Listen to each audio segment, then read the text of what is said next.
Hi, everybody. Happy Valentine's Day. Which is tomorrow when you watch it. Well, it's the day after tomorrow. The day after tomorrow is Monday. Valentine's Day is Monday. And I'll watch it Sunday, but this is Saturday. And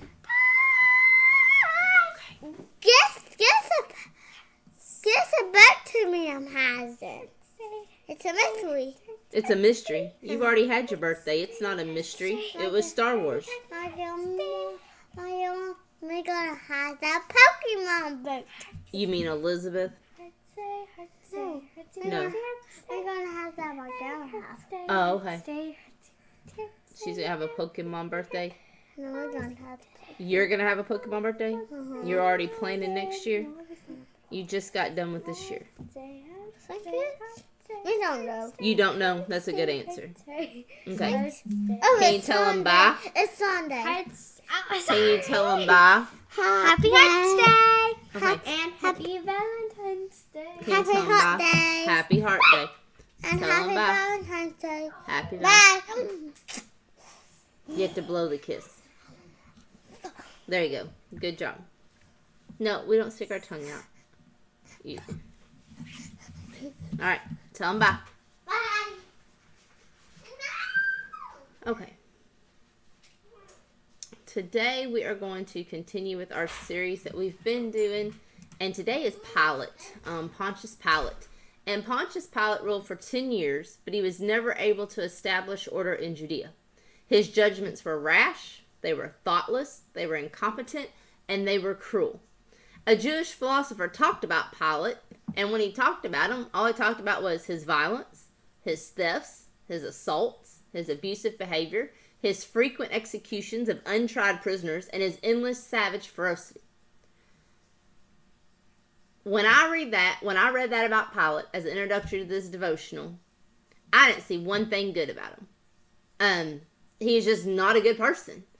And when people talk about him, there's nothing good to say about him. It was all the bad things he's done. So he was known, his reputation was bad. He was known for bad things. Nothing good came from Pilate.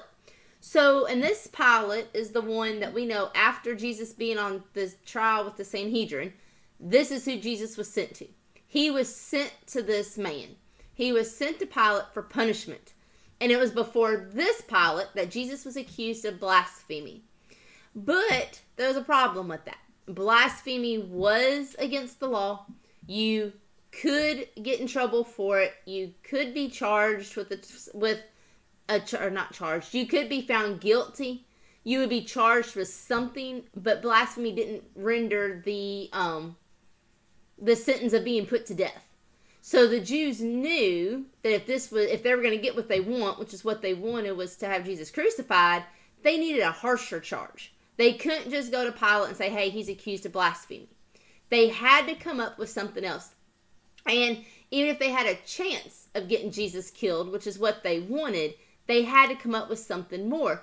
And that's what we're going to focus on in this devotional. And so we're going to be in Luke 23, just 2 short verses, 1 and 2.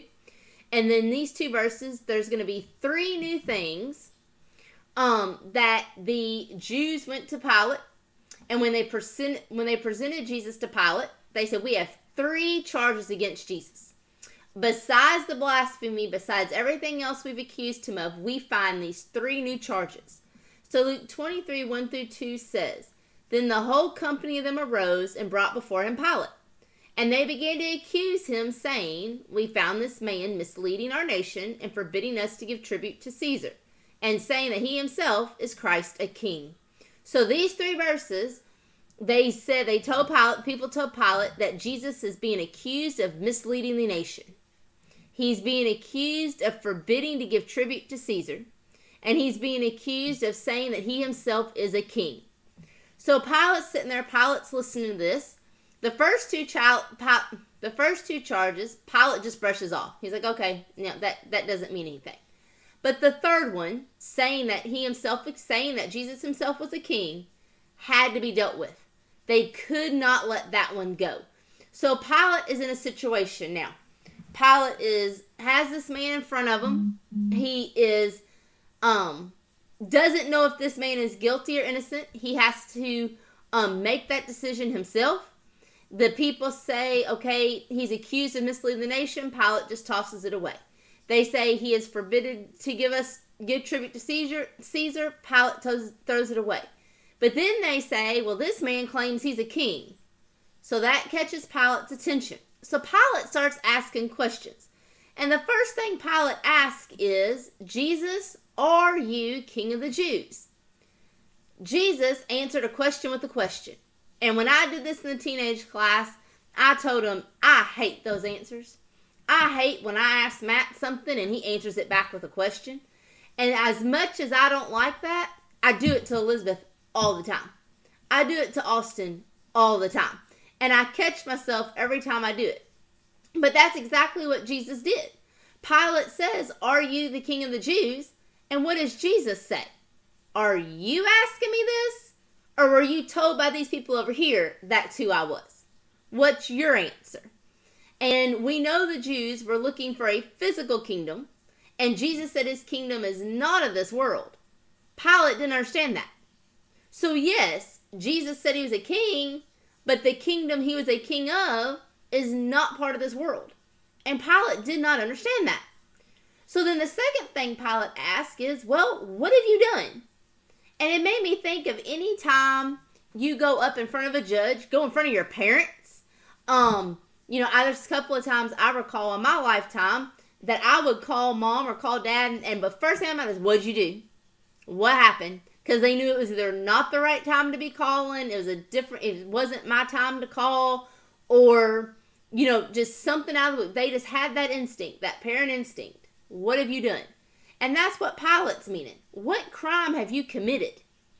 Again, Jesus didn't answer. So think about this. You're Pilate. You ask Jesus a question. The first question, he returns to you with a question. He turns the tables on you. Then the second question, Jesus doesn't answer. So Pilate has got to be getting a little put out. Okay? But the reason Jesus didn't answer is because why? Jesus is perfect. Jesus was sinless. Jesus didn't do anything wrong. So he didn't have an answer. So when Pilate says, what crime have you committed? Most of us would have said, hey, I haven't done anything. Even if we had done something, most of us say, we didn't do it, especially if we get caught. Jesus didn't say anything. But I want to look at the flip side of that. I don't want to look at what Jesus said or what Jesus didn't do. I want to look at what Jesus did. And there's 5 things Jesus did. The first thing is he gave up his heavenly home to come down to earth and deal with men. He gave up and had to deal with, I don't want to say being human, but being like us. Even though he was perfect, he gave up coming down to earth with all the sin, all the hatred, all the evil. He still gave that up for a short time for us. The second thing is Jesus did teach us grace and truth. He did leave a perfect example of love, patience, mercy, and compassion. And we see that several times over and over and over in the Bible. He did pay the ransom for our sins. Something that we could never do. He did. And the last thing, when he rose on the 3rd day, he gave us that hope to get to heaven one day. And I think I talked about it last week. Without him going through this, even though it was cruel, it was ugly, it was harsh, it was just unforgivable what they did to Jesus, he did it so we had a chance to get to heaven. And we'll talk about this, I think, in the devotional. What would happen if he didn't do that? So those are 5 things that Jesus did for us. And when we went through those, it made me think about it. What have I done for Jesus? And when you think about it, it reminds me of a song. And if you go to church, you've heard this song. And it's, I gave my life for thee. And what do those verses say? I gave my life for thee. What hast thou given to me? I left it all for thee. Hast thou left aught for me? I've borne it all for thee. What hast thou borne for me? I bring rich gifts to thee. What hast thou brought for me? What have we done for Jesus lately? And every time we sing that song, the girls in the teenage class kind of laughed, because when I went through this with them, I got chills. You could see the chill bumps on my arms. Reading this just now, chill bumps on my arms. When I was studying it, when I was reading it, every time I read that, every time we sing that song, and you really think about that song, it gives me chill bumps. It's kind of reality check. It's kind of like someone saying, I have done all of this stuff for you. What are you going to do for me now? And that's exactly what Jesus is saying. I did all of this. It's your turn. It's your turn. The ball's in your court. What are you going to do? So what have we done personally, individually, not broadcasting it all over Facebook, not putting it all over the other social media, not going around bragging about it at church or in the neighborhood or at work, but think about it honestly. What have we done in our everyday life today, tomorrow, yesterday? Have we done anything for Jesus? The next question Pilate asked Jesus is, where are you from? The reason Pilate asked this is Pilate was wanting to get rid of Jesus. Pilate did not want to make this judgment about Christ. He did not want to be the one to say, okay, kill him. He didn't want that on his shoulders. He didn't want that responsibility. So he knew Jesus was innocent, and the only reason that Jesus was on trial was because of jealousy. And he knew it. So if Pilate let the crucifixion take place, then he was putting an innocent man to death, and he couldn't live with that. But if he let Jesus go, his political status would be ruined, and honestly, they probably would have turned on Pilate, and they probably would have killed Pilate right there on the spot. So the reason, it's a very important question, Jesus, where are you from? Because when Jesus answered, Pilate kind of goes, whew, because it wasn't in his jurisdiction. He can send him off to Herod. Okay, I can pass the baton. I can pass the buck, is what we say. I can give it to somebody else. It's off my conscience. It's off my mind. I'm not making this call. Well, they sent him to Herod.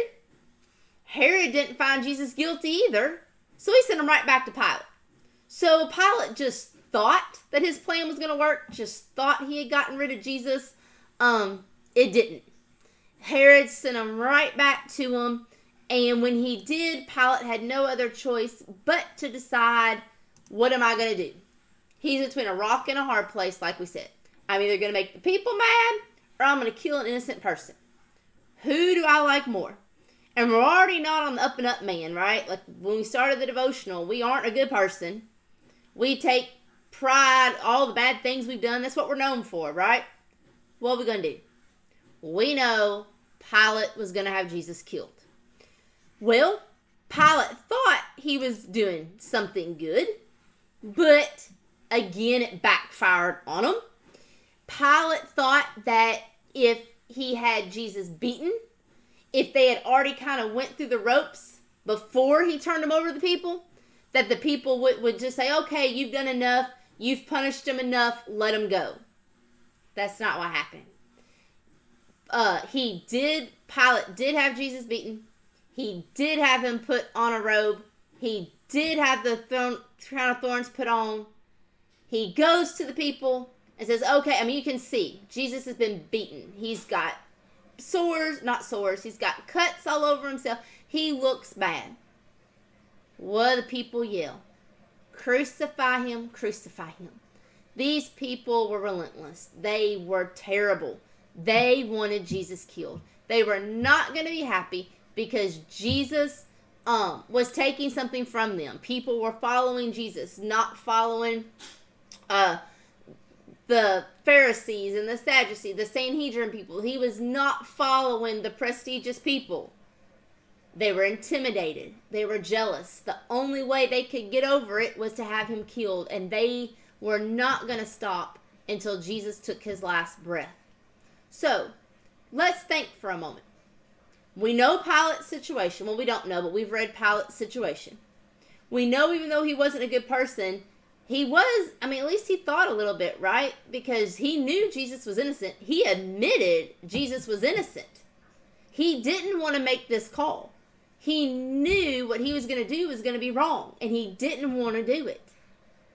But let's think for a minute and say Pilate went against the people and he released Jesus. He released Jesus. Jesus was never beaten. He was never on the cross. He never died on the cross. What would that have meant to us today? If none of that would have happened, if it wouldn't have played out exactly like it did, if Jesus would have lived and didn't go through that harsh, horrible crucifixion, where would we be today? The answer is we would not have a sufficient sacrifice for our sin. We would not have that avenue to heaven. We would be eternally lost with no hope. We're just lost. The world would be completely different. We would be in a miserable, hopeless state. So yes, Pilate was a bad guy. Pilate made lots of wrong decisions. Killing Jesus was not the right decision. But he did admit to it. He tried to pass it off to somebody else so it wouldn't be on his weight. Came back to him. He did ultimately have him crucified. But what if Pilate wouldn't have done that? Where would we be today if that didn't happen? And that's the part I want to. A lot of people focus on everything Pilate did wrong. Pilate wasn't a good judge, governor, ruler. You know, he wouldn't stand up to the people. There's a lot of pressure. There's a lot of pressure. And you don't even have to be in a role, in a authoritative role, to be under pressure. You could take any aspect of life and you're under pressure. Whether you're a student in school, whether you run the school, whether you are just a low-level worker in a job, or if you're the high-up person in the job, there's pressure everywhere you look. There's pressure. There's sometimes pressure in families. So-and-so sibling is better, or so-and-so sibling's worse, or so-and-so. You all know there's pressure in every aspect of life. Pilate was under pressure. Pilate, in our minds, I guess, Paula's words, made the wrong decision to have Jesus killed. But without Jesus being killed, without this innocent, perfect man dying for me, I would never have that chance to go to heaven. And so, it sounds ugly, it sounds mean, it was worth it. It gives me a shot. To me, it was worth Jesus going through all that, so I have a chance to get to heaven. So I have a chance of seeing Jesus one day. So I know the way I live, no matter, I don't say no matter what I do, but before, if we didn't have this avenue, if he wouldn't have died for our sins, it wouldn't matter what we did. We would just be living a sinful life. There'd be no chance to get to heaven. Now I have a chance, so it does matter what I do. I have that choice to make. Am I going to follow the road that's going to take me to Jesus? Or am I going to live the worldly world? Or live the worldly road? What am I going to do? And again, I'll close with the song, What Have We Done for Jesus? And I'm going to say today, take it daily. Take it hourly if you need to. If you're like me, you've got some rough days, or you've had some rough days. Last week or the week before, we had a couple of rough days, 2 or 3 rough days back to back. I was beginning to wonder if it was ever going to end. What did I do for Jesus? And even on the good days, today's a good day so far. So what have I done for Jesus today? And just think about that. What have you done? What can you do? What do you want to do for Jesus this week? Thank you all for listening like always. And I will see you all here next week. And I think next week we talk about Simon of Cyrene. And that is a different story as well. So I really liked that one. So I hope everyone has a great week, and I will see you all here next week.